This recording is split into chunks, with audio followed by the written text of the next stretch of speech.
essas casas que estão aqui atrás fazem parte da Vila Operária de Galópolis, que eu já te mostrei em outros conteúdos. Eu vim de novo aqui para conhecer um pouco mais essa história que eu vou te trazer, claro, aqui em Destinos do Sul, empresa, história, cultura.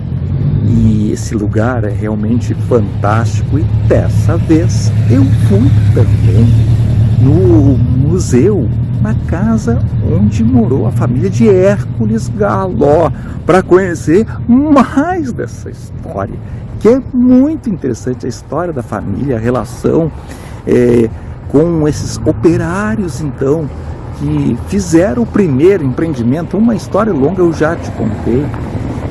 Inclusive tem aqui na praça que eu vou te mostrar daqui a pouquinho, enquanto eu te mostro mais um pouco das casas, da igreja.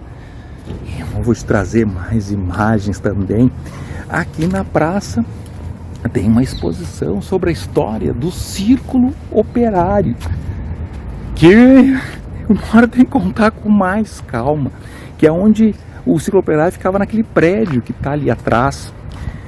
E é uma história interessante, são 8 painéis contando toda essa trajetória, que é interessante também, porque tem tudo a ver com a história antiga, que vieram operários, grevistas de esquilo, que fundaram um lanifício importante aqui. Depois aí o Hércules Galó comprou esse empreendimento e ele acabou dando nome ao lugar.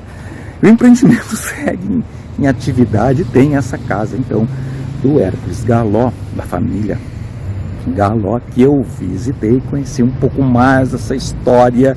A Nay explicou um pouco, eu vou te mostrar, mas depois eu vou contar melhor essa história lá de casa, para poder aproveitar para ir em outros lugares, trazer mais conteúdo nesse dia que eu tô aqui em Galópolis e tô dando essa volta contigo, mostrando um pouco aí desse lugar interessante, essa história, inclusive uma parte da história interessante da história. A Nay lá disse que ia mandar depois para mim, então tem que fazer com calma, fazer um conteúdo melhor. A gente fez só essa introdução para ti, que depois a gente vai contar essa história melhor, que é uma história bem interessante, não só da história do lanifício, mas também da família de Hércules Galó. E como eu te disse, eu resolvi continuar aqui de casa para te contar mais histórias, mas antes eu vou deixar o convite para tu acessar destinosdosul.com, que é o nosso blog, onde tem mais conteúdo para ti. Também tem uma página onde tu pode comprar passeios de um dia saindo de Porto Alegre, viagem de final de semana. Tu pode reservar o teu hotel, comprar ingresso para atrações turísticas da Serra Gaúcha, ou tu pode entrar em contato conosco, que a gente pode montar um pacote especial para ti. E nesse Instituto Hércules Galó, que é a casa onde morou a família, é um lugar bem interessante. Começa, vamos dizer assim, o passeio, ou a visita nesse museu com audiovisuais, vídeos que contam a história principalmente do Hércules Galó. Na realidade, ele mesmo conta, ou seja, um personagem interpreta ele como se ele estivesse te contando essa história, que é bem interessante. Inclusive, ele veio no navio junto com os operários que fundaram, então, o lanifício. Uma história bem interessante que eu peguei algumas partes dela. Eu vim da Itália, construí essa casa, reorganizei o lanifício aqui em frente e ajudei a desenvolver essa vila e a região. Não foi fácil, mas me orgulho por ter deixado todo este legado. Os dias eram monótonos, mas pelo menos as refeições estavam asseguradas. Para a maioria dos que estavam no navio, eram inclusive mais abundantes do que nas próprias casas. Descobri que muitos italianos já haviam se estabelecido no Rio Grande e soube de um pequeno lanifício na região da Serra. Eu quis conhecer o lugar. Os imigrantes já estavam aqui por conta de uma espécie de reforma agrária, uma colonização de terras que há pouco tempo eram ainda selvagens. Como se não bastassem todos os meus compromissos, ainda fui nomeado vice-intendente de Caxias e depois foi eleito como o primeiro representante da região da colônia italiana na Assembleia do Estado. E depois também a Nai, que é guia do museu, mostrou para mim. Tinha um outro casal também visitando na mesma ocasião. Ela fez uma visita guiada conjunta e a gente foi batendo um papo, foi bem interessante. Ela mostrou um pouco mais de detalhes do dia a dia, então, dessa empresa. Um mercado, e era utilizada como uma troca, como se fosse um vale de refeição que a fábrica dava. Então eles vinham e trocavam para aquilo que eles precisavam nas casas Marconi. Existia outros locais daí que eles tiravam o dinheiro do bolso para pagar e comprar o que queriam. Mas ali era esse vale de refeição, uma troca. E aqui no bairro? Sim. Então às vezes várias senhoras diziam: eu esperava dar o horário do almoço para ir no banheiro, porque eu tinha medo de levar uma pinçadeira no trajeto. E na realidade essa empresa também construída também pelos operários. E aí eu volto um pouquinho à história ali do ciclo operário. Como eu te mostrei, tem uma amostra contando a história. Eu dei uma passada, não deu tempo. Tem que ver essa história com mais calma e até desenvolver mais esse assunto, que é bem interessante também. Esse ciclo operário foi fundado em 1929. Leva o nome de Ismael Chaves Barcelos. A família Chaves Barcelos teve relação, foi sócia também da família Galó numa etapa desse empreendimento. E esse círculo operário cresceu e desenvolveu uma série de atividades assistenciais, sociais, festas, tinha time de futebol, tinha um cinema, ou seja, uma instituição bem importante na comunidade. Tinha uma primeira sede de madeira, que depois foi feito então esse outro prédio, já nos anos entre 1953 e 57 foi construída a sede que eu mostrei ali no vídeo. E essa sede foi inaugurada finalmente em 1964 e foi sede do círculo aí até o final dos anos 70. E depois o círculo se desfez, mudou, porque até mudaram os donos da empresa, enfim, eu nem vou entrar muito nessa área, entendeu?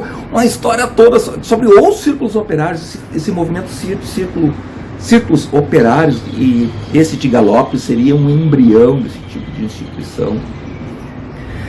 Enfim, o fato é que durante um período, então após ali nos anos 80, 90 e começo dos anos 2000, foi sede administrativa aí do então Lanifício SEB, e a partir de 2011 então passou a ser da prefeitura, que abriu esse espaço para algumas entidades comunitárias, associação de moradores, enfim, outras entidades que usaram o espaço. Mas em 2019 não teve computação adequada, não sei, não vou entrar nem no mérito como aconteceu, mas o fato é que ele foi interditado pelos bombeiros e o prédio hoje está fechado, mas tem todo o movimento de restauro, para buscar o restauro dele, a revitalização, de fazer um novo uso desse espaço. Inclusive está sendo feito um inventário participativo, e para as pessoas levarem objetos que remetem toda a história, não só do círculo operário, mas de toda a comunidade. Parte desse resultado foi exposta ali, mas a gente tem certeza que tem muito mais para contar, que esse espaço pode voltar a ser utilizado para diversos fins aí no Centro Cultural, um lugar que teve 3 salões de baile, tinha eventos sociais variados ali. Enfim, esse espaço pode voltar a ser utilizado para contar bem essa história, como é contada uma história ali no Instituto. Então Hércules Galó, que também tem um espaço ali em anexo à antiga casa onde começou, onde morou nos primeiros anos a família, que também a gente visitou, que é bem interessante.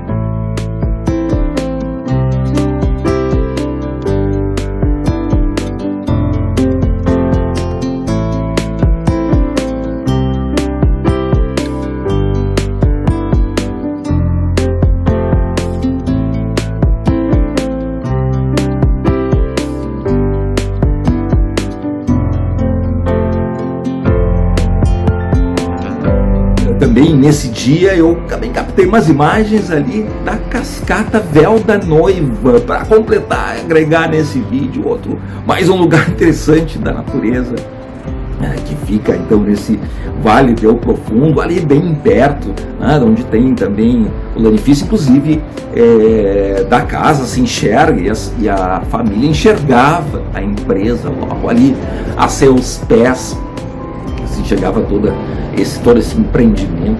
E na casa também tem a história da família. A Nay contou então pra gente um pouco da história da família. Que antigamente, né, a parte de reuniões, negócios, lá daí era família. Que até tem uma parte lá do notário que foi bem feito um puxadinho, sabe? Daí ficou a parte da família mesmo. Que ele recepcionava e lá a família, o Nelson Antônio, que é o marido da Olga, o sobrenome dele. Daí é o Sol. E ali é uma urna de votação que ficava aqui na casa, porque ele era bem influente, inclusive foi intendente, grande cargo de prefeito na época. Uma das famílias, a Schenck, que veio daí nessa época que eles estavam na Itália, os Schencks estavam aqui. E, inclusive, claro, né, também as pessoas que moraram, as famílias que moraram depois na casa, enfim, uma história longa dessa família que teve uma relação importante sempre com a Itália. O Bertolucci veio da Itália, alguns filhos nasceram na Itália, outros já nasceram no Brasil. E tem uma história interessante de um dos filhos, que renderia todo um assunto, todo um conteúdo, teria que pesquisar aí atrás. Eu vou só te resumir que o filho, o Renato, ele foi lutar na guerra pela Itália, na Primeira Guerra Mundial. Ele foi lutar, que foi entre 1914 e 1918, se não está bem aí lembrado da história mundial do século XX, ele foi lutar pela Itália. E, inclusive, ele voltou depois para Caxias e ele apoiava, então, que vigorava na Itália, o regime fascista de suas camisas negras, enfim, toda uma história que não vou entrar muito em detalhe.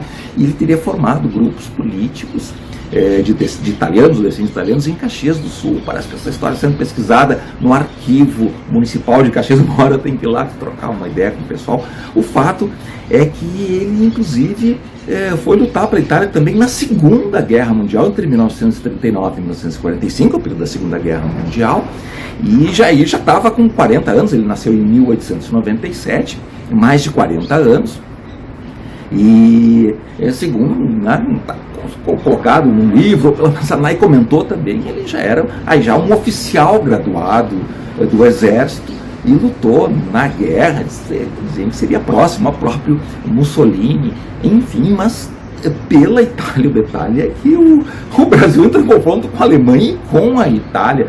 Então é uma questão polêmica. O fato é que ele, inclusive, ele desapareceu na guerra, porque obviamente morreu na guerra, mas o corpo dele nunca foi encontrado.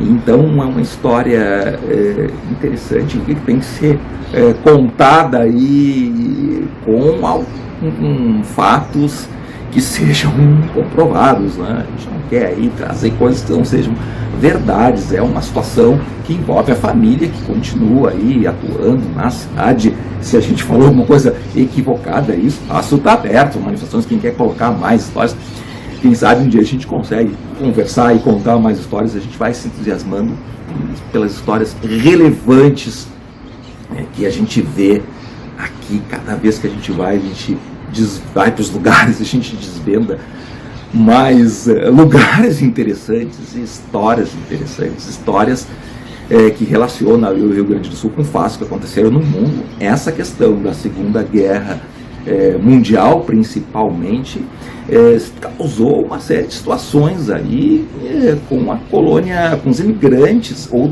imigrantes e descendentes de imigrantes italianos e alemães aqui na nossa terra gaúcha. Uma série de situações, inclusive, uma época era proibido falar alemão, italiano.